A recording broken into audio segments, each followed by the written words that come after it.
I think the researchers have to move forward with providing research on the intervention, but I also think they need to move forward in providing research on effective policies. Like what policy at the structural level is going to affect all Canadians in terms of the field of elder abuse. I think we need to do research at that level.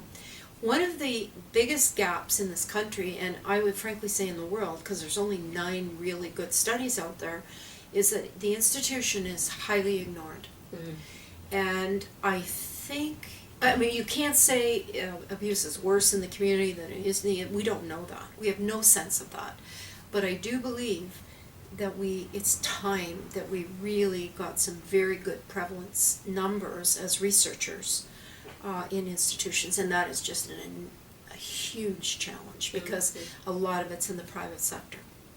So that is a big issue, but I think we have to persevere as researchers and push, because I mean the rate is never really changed that much in Canada. 7 to 8% of people are in an institution, but nevertheless the population in there are much more frail, they're much more vulnerable, and I mean if you go in you could see for yourself. It's really easy to hurt someone. I think the government's going to have to take a stronger stand. The provincial governments and the federal government, in the sense of how women violence is treated. I think we need to take this more seriously. I think the government's got to provide the leadership. I know they just changed the law slightly, which is really good, but I think they need to do more.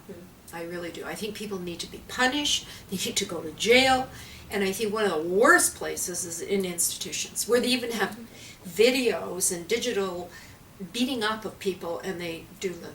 I mean, how much more evidence do you need?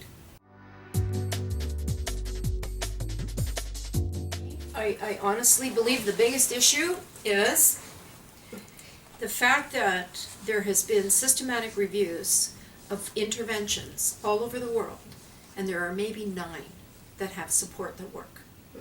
I believe that the biggest issue next, after we figure out how bad the problem is and who's got it, is that we need to find effective, evidence-based interventions that practitioners can use.